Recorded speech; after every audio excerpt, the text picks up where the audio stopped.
Hey guys, you're watching BTech. My name is Basil. This is the OnePlus 3T. This is the Sony Xperia XZ. Both have had their Nougat update, and this video is all about how they stack up now. Now, the OnePlus 3T is still the cheaper of the two phones, available in a 64 or a 128GB version. This is a 128GB version. If you're here in the UK, it will set you back £399, and that's by comparison to the in excess of £450, £500 Xperia XZ. So the Xperia XZ is more expensive. It does look better in my opinion. It's got Alkaline metal finish, looks more unique. The OnePlus 3T looks great. It feels fantastic. In-hand feel, metal design is fantastic, but it does feel and look a little bit more smartphone by numbers, less stand out.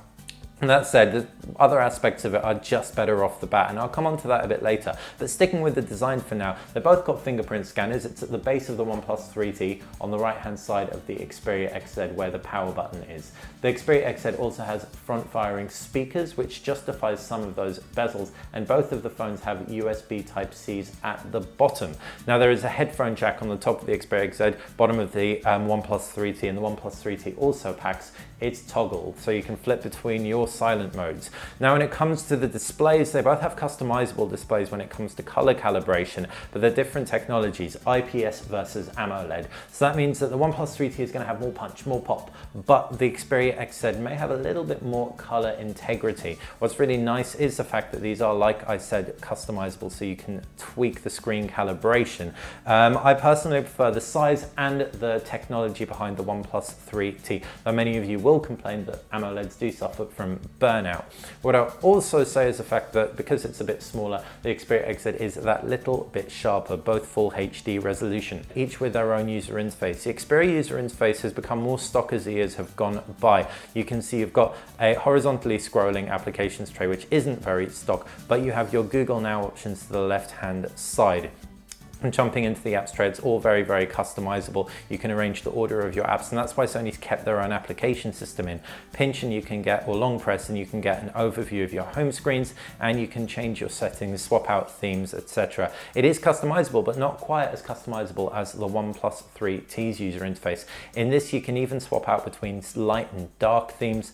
If I long press the background, customize, you can enable a shelf on the left-hand side, which I'll come on to in a bit, enable gestures, change the icon shape, etc. You can even customize whether the physical capacitive buttons, are used below the display or there are on-screen buttons. So super customizable. The shelf on the left-hand side can host widgets. You can have a quote that you like, and it gives you some information about your device. And on top of that, pull down from the home screen or any home screen, and you can, without reaching to the top of your phone, pull down your notifications tray, pull up to access your Google Now options, which are on the left-hand side of your Xperia XZ. Both of them look really good. Both perform very well. Obviously, they would do with the power under the hood of these things, and both obviously support multitasking due to the fact that they run with Android 7.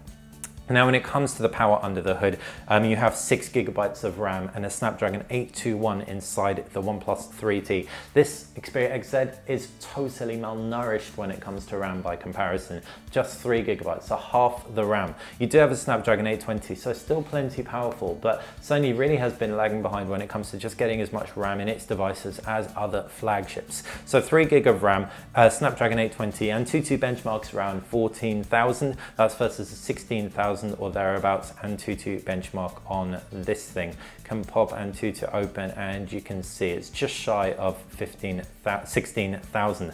I found both were excellent for gaming, didn't have any slowdown across either. What really hindered me with gaming with the Xperia XZ was the fact that it has only 32GB of internal storage. That is versus 64 or 128, though the Xperia XZ is expandable in its favor. What really hindered gaming on the OnePlus 3T is the bottom firing speaker for games that won't auto rotate. If you have to hold it in landscape orientation like so, you will not hear a thing, or your palm will definitely get a sense of major muffle. Not great, so you'll definitely want to plug in headphones with that.